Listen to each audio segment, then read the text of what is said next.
Al-Quran adalah sebuah pedoman utama bagi kita, sehingga mempelajari, membaca, dan mengamalkan adalah sebuah kewajiban. Video ini akan mengantarkan kita untuk mengetahui tangga-tangga apa saja di dalam ilmu Al-Quran, terkhusus ketika kita ingin bisa membaca Al-Quran dengan lancar.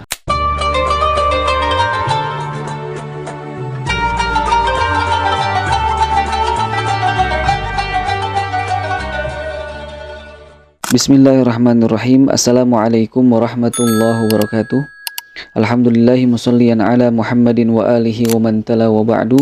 Allahumma anfa'na bima 'allamtana wa 'allimna ma yanfa'una warzuqna 'uluman tanfa'una. Insyaallah di video pertama ini tentang mempelajari Al-Quran, terkhusus mempelajari ilmu tajwid yang nantinya akan kita bahas satu persatu. Namun sebelum ke sana, sebagaimana para ulama membuat sebuah kaidah yang berbunyi al-hukmu 'ala syai'i aw bisyai'i fara'un an tasawwurihi li'annahu muqaddamun bit-tab'i. Ketika kita ingin mengambil sesuatu, memiliki sesuatu, membeli sesuatu, normalnya adalah kita harus tasawur dulu, harus mengetahui siapa dia, bagaimana dia, sehingga muncul rasa cinta dalam hati. Karena ketika hati sudah cinta, apapun rintangannya pasti kita akan hadapi itu. Nah, pada kesempatan ini insya Allah kita akan memberikan gambaran dulu tentang bagaimana Al-Quran. Seperti apa itu Al-Quran, dan dari mana datangnya Al-Quran, beserta bagaimana sampai kepada kita itu Al-Quran. Dan yang paling penting adalah bagaimana cara membaca Al-Quran. Teman-teman yang dirahmati Allah, sebagaimana para ulama mengatakan bahwa secara umum Al-Quran itu adalah kalamu Rabbil Alamin. Ya, firman Allah Subhanahu wa Ta'ala. Nazala bihi ruhul amin, diturunkan kepada malaikat Jibril pembawa wahyu, ala khatamil anbiya'i wal mursalin, kemudian sampai kepada baginda Nabi Muhammad sallallahu alaihi wasallam, li hidayatin nasi ajma'in, untuk memberikan petunjuk, karena Al-Qur'an sifatnya adalah sebuah pedoman. Namun Imam Muhammad Ali As-Sabuni memperinci lagi dalam masalah ta'rif Al-Qur'an. Beliau mengatakan, kalamullah al-mu'jiz, firman Allah Subhanahu wa Ta'ala yang mulai dari lafadznya, kemudian dari maknanya, kemudian dari semuanya yang ada dalam Al-Quran itu bentuknya adalah mu'jizat. Mu'jizat, bukan main-main. Sebuah mu'jizat diberikan kepada Nabi Muhammad, dan tentunya mu'jizat ini adalah petunjuk bagi kita berkehidupan. Ala khatamil anbiya'i wal mursalin, turun kepada baginda Nabi Muhammad sallallahu alaihi wasallam, wasilahnya biwasitatil amin Jibril alaihi salatu wasallam, melewati malaikat Jibril, kemudian al-maktub fil masahif, yang tertulis dalam mushaf, kemudian al-manqul ilaina bitawatur, ya, sampai kepada kita itu mutawatiran, ya, tervalidasi, keasliannya sangat terjaga. Al-muta'abbad bitilawatihi, yang mana ketika kita ingin membaca Al-Quran, ya pasti Allah datangkan pahala untuk kita, bukan hanya pahala, namun banyak sekali keberkahan untuk kita di dunia, apalagi ketika kita di akhirat. Bentuknya adalah al-mabdu bisuratil Fatihah wal mukhtatam bisuratin Nas, yang mana dimulai dengan surah Al-Fatihah dan ditutup dengan surah An-Nas. Tadi kita sudah mengatakan bahwa Al-Quran ini adalah sebuah mukjizat yang luar biasa, yang sangat-sangat luar biasa, yang diturunkan kepada Nabi Muhammad SAW, dan tentunya itu untuk petunjuk kita berkehidupan. Namun di sini ada sebuah pertanyaan, berapa persen kira-kira kita menyadari bahwa Al-Quran itu adalah mukjizat yang sangat luar biasa? Kalau kita yakin, kenapa kita tidak membaca itu? Kenapa kita tidak berusaha mempelajari itu?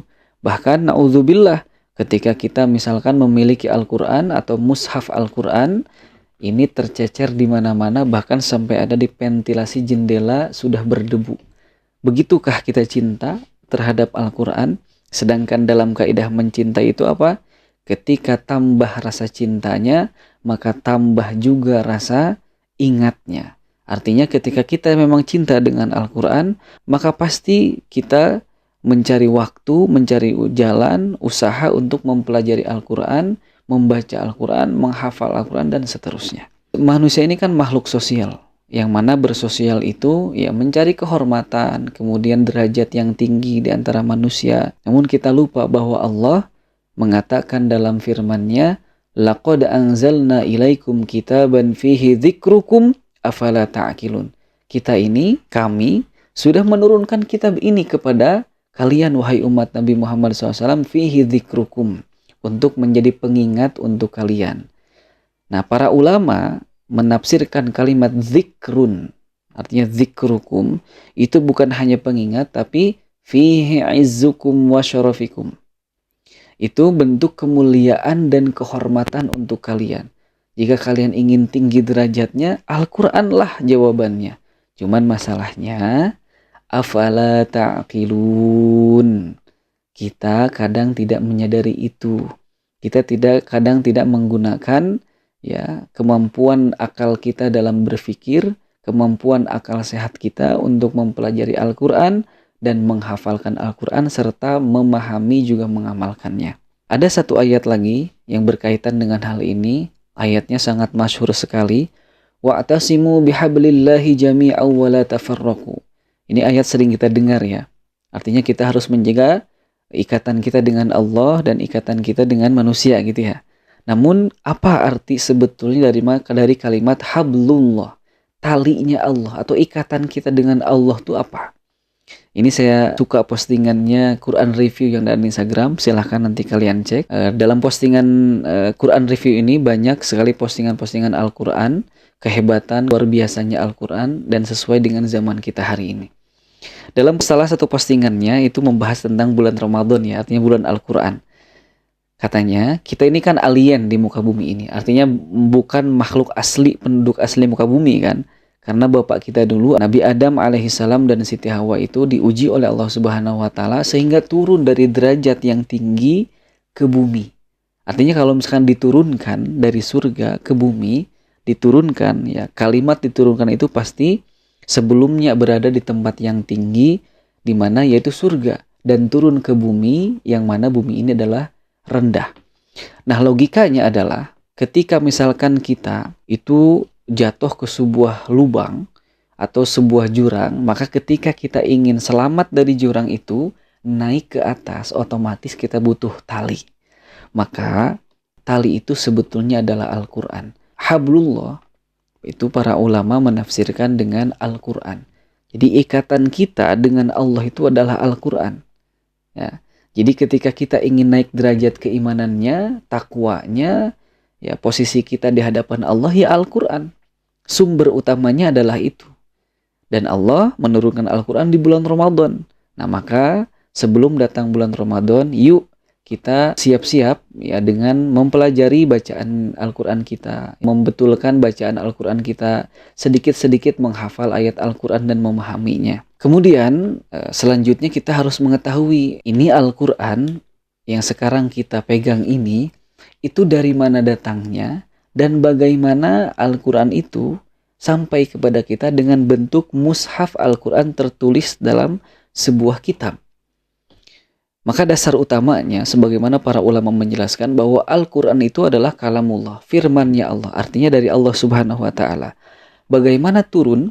Yang pertama, Allah telah mengumpulkan semua Al-Quran ini beserta isinya, beserta maknanya, beserta artinya itu di Lauhul Mahfuz. Inna alaina jam'ahu wa Qur'ana. Itu sudah terkumpul. Kemudian Allah turunkan ke Baitul Izzah. Nah, di Baitul Izzah ini dibawa oleh malaikat Jibril munajjaman, berangsur-angsur. Sesuai hadithah kejadian Nabi Muhammad SAW beserta para sahabatnya. Maka satu ayat dibawa oleh malaikat Jibril sampai kepada Nabi Muhammad SAW, ya ditalakikan kepada Nabi Muhammad. Kemudian setelah Nabi Muhammad mendapatkan ayat itu, ditalakikan kembali kepada para sahabat. Bagaimana talakinya? Di dalam surah Al-Qiyamah itu dijelaskan bahwa ketika malaikat Jibril membawa satu ayat ini kepada Nabi Muhammad, firman Allah mengatakan, فَإِذَا قَرَأْنَاهُ فَاتَّبِعْ قُرْآنَهُ. Itu adalah landasan utama kenapa kita harus membaca Al-Quran dengan tajwid. Karena dalilnya adalah فَإِذَا قَرَأْنَاهُ فَاتَّبِعْ قُرْآنَهُ.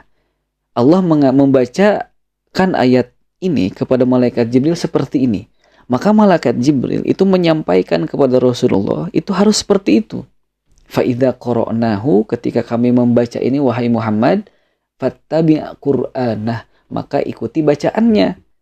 Nah, maka itulah yang dimaksud dengan riwayat.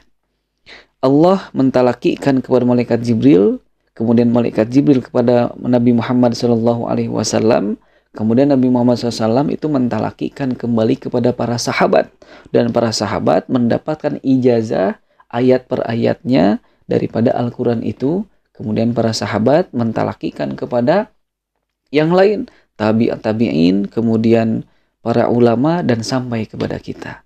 Nah, pertanyaannya, sampainya itu bagaimana? Apakah memang dari dulu bacaannya hanya satu bacaan seperti wadduha, tapi nyatanya kan kita pernah mendengar ada membaca wadduha, kemudian ara'aital ladzi yukadzibu bil, jadi ara'aital ladzi atau ara'aital ladzi, itu bagaimana? Kok bisa berbeda gitu bacaan? Nah, ini adalah sebetulnya dalam ranah ilmu qiraat. Stepnya ada di tangga keempat dan kelima. Namun kita juga harus sedikit mengetahui ya, bahwa bacaan yang kita baca hari ini, yang menjadi rujukan dunia sekarang, itu adalah menggunakan bacaan riwayat hafs. Bagaimana sampainya? Ketika para sahabat mendapat ijazah Al-Quran ayat per ayatnya dari Nabi Muhammad SAW, itu mereka bertebaran kemana-mana. Ada yang ke Basrah, ada yang ke Syam, ada yang ke Kufah, ada yang ke Mesir, dan sebagainya. Nah, pertanyaannya, yang kita baca ini dari siapa? Maka dalam ilmu riwayat itu dijelaskan bahwa hari ini kita membaca dengan hafaz. Hafaz itu dapat bacaan dari Asim. Kemudian Imam Asim dapat bacaan dari Abu Abdurrahman As-Sulami. Abu Abdurrahman As-Sulami mendapatkan bacaan dari Ibnu Abbas, kemudian sampai kepada Rasulullah SAW, kemudian malaikat Jibril, kemudian Allah Subhanahu wa Ta'ala. Maka sekarang kita sudah mengetahui bahwa Al-Quran ini sampai kepada kita dengan dua jalur sebetulnya. Yang pertama adalah jalur riwayatan, dan yang kedua adalah diroyatan. Riwayatan dan diroyatan itu bentuknya semuanya talaki. Talaki itu adalah metode belajar Al-Quran dengan cara mendengarkan bacaan, ya, bacaan Al-Quran itu secara langsung, mata ke mata, jadi apple to apple lah gitu ya. Dan apa yang dimaksud dengan riwayatan? Jadi metode riwayat itu adalah menyampaikan bacaan ya, dengan menyandarkan kepada orang yang menjadi sandarannya. Para sahabat ketika membaca Al-Quran itu ada sandarannya, itu dari Rasulullah. Dan Rasulullah ketika membacakan ayat A misalkan, itu ada sandarannya, itu daripada malaikat Jibril. Dan ketika malaikat Jibril membaca, itu ada sandarannya, yaitu Allah Subhanahu wa Ta'ala. Bersih dan valid. Maka dalam agama kita, itu sangat luar biasa sekali, disiplin ilmunya itu bersanad, tervalidasi, tidak ada kecacatan di situ. Maka Nabi Muhammad SAW mengatakan, al-isnadu minad-din, bahwa belajar ya, sebuah ilmu dengan sanad yang valid itu adalah bagian dari menjaga agama kita. Walaulal isnadu laqala man syaa ma syaa. Seandainya ya tidak ada sanad, itu orang akan mengatakan seenaknya. Apalagi dalam Al-Quran itu tidak bisa. Karena banyak kita temukan orang yang mengajarkan Al-Quran atau membahas sebuah hukum yang ada dalam Al-Quran itu dengan seenaknya, dengan ilmunya, bukan apa yang diajarkan oleh gurunya kemudian dari gurunya juga dari gurunya, dan sampai kepada Rasulullah SAW. Dan yang kedua, itu adalah diroyatan. Apa arti diroyah? Diroyah itu adalah, ya, secara umum itu ilmu yang berhubungan dengan pemahaman atau analisa, ya, kajian yang mendalam terhadap suatu bidang ilmu. Perhatikan di sini.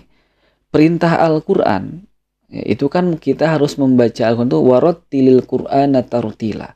Membaca Al-Quran itu dengan tartil, artinya hurufnya harus bagus, kemudian kata-kata atau kalimat-kalimatnya harus sempurna, dan sebagainya. Nah, masalahnya sekarang, bagi orang ajam atau orang yang tidak berbahasa Arab, kita bukan orang Arab, bahkan misalkan tidak tahu bahasa Arab, itu bagaimana cara membaca Al-Quran? Maka disinilah pentingnya ilmu dirayah. Ulama tajwid itu berijtihad membuat ilmu tajwid, ya membuat buku ilmu tajwid, membahas di situ ada huruf-huruf, kemudian dari mana keluarnya, kemudian sifat huruf, bagaimana keluar sebuah huruf itu, kemudian tebal tipisnya, kemudian ada dalam tajwid kalimatnya seperti izhar, idgham, iqlab, ikhfa dan sebagainya. Pertanyaannya, apakah di zaman sahabat ada yang namanya ilmu tajwid? Dr. Aiman Suwaid ya, itu mengatakan bahwa di zaman sahabat itu nggak perlu ilmu tajwid karena Al-Quran turun dengan bahasa mereka dan mereka otomatis sudah pandai mengucapkan itu. Nah, untuk kita hari ini itu belajar ilmu tajwid, ilmu doroyah itu hukumnya wajib. Kenapa? Karena tidak ada jalan lain ketika kita ingin bisa membaca Al-Quran kecuali kita memulai dari mempelajari ilmu tajwid.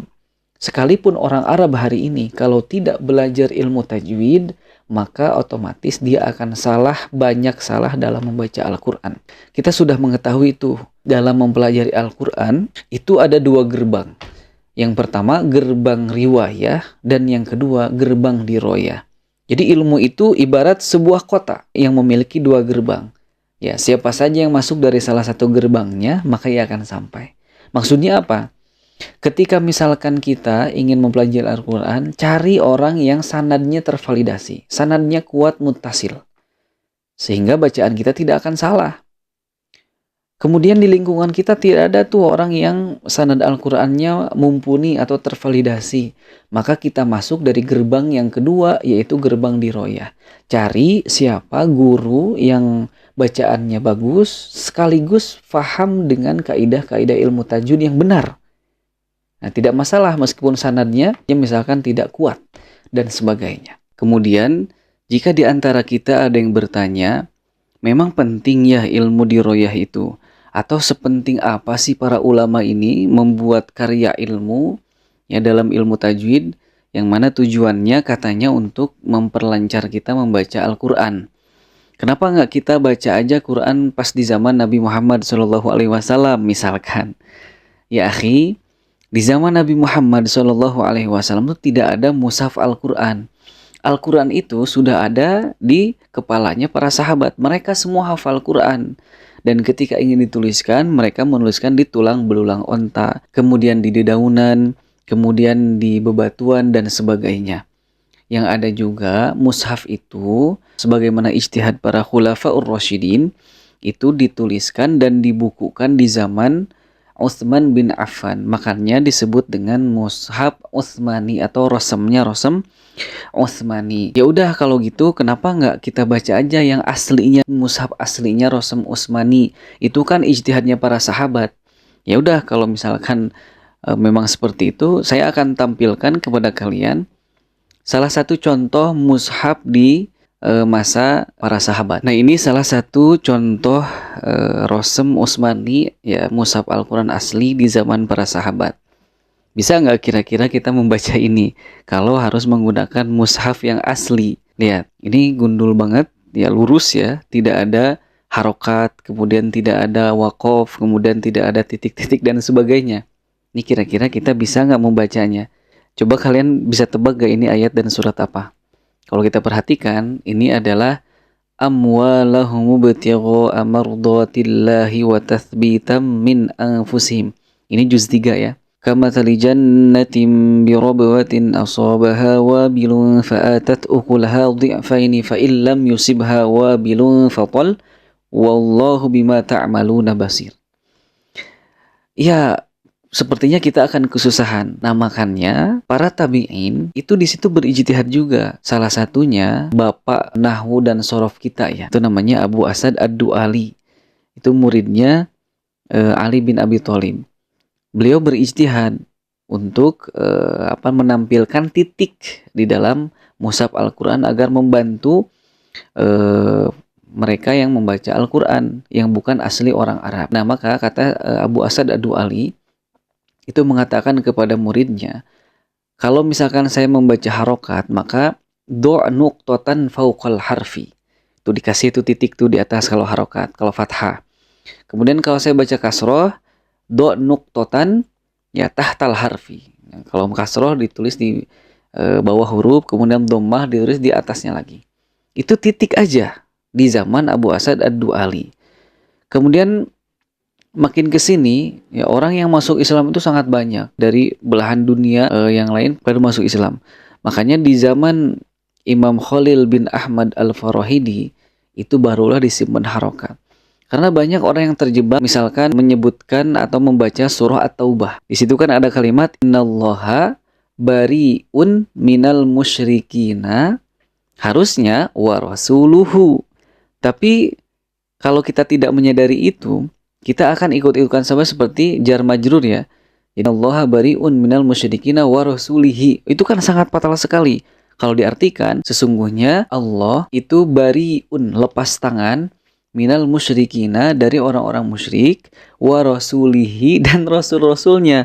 Masa kayak gitu? Nah, arti yang sesungguhnya kan Allah bari'un minal musyrikina wa rasuluhu. Sesungguhnya Allah beserta rasulnya itu terlepas diri daripada orang-orang yang musyrik. Harusnya seperti itu.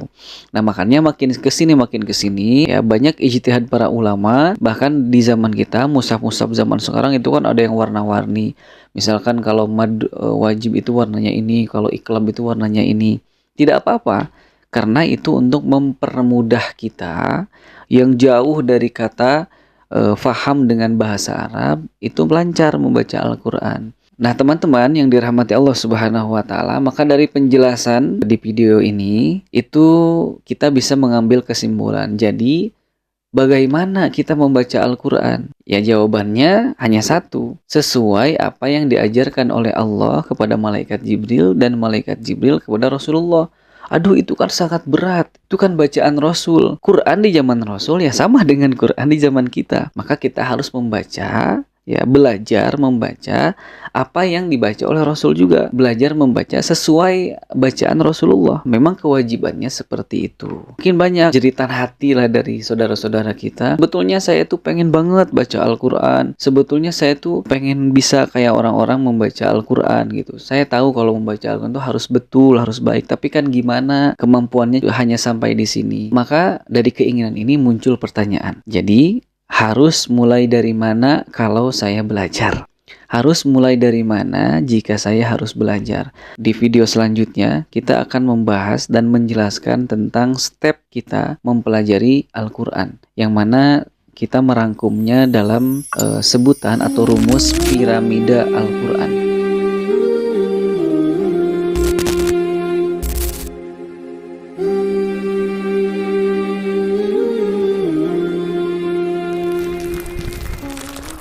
Quran yang kita ketahui itu terdiri dari 114 surat. Kemudian dari 114 surat itu per suratnya terdiri dari ayat-ayat. Dan ayat itu tersusun dari kata-kata. Dan kata itu tersusun dari huruf-huruf. Maka insya Allah di video selanjutnya kita akan membahas bagaimana step pertama agar kita bisa mempelajari Al-Quran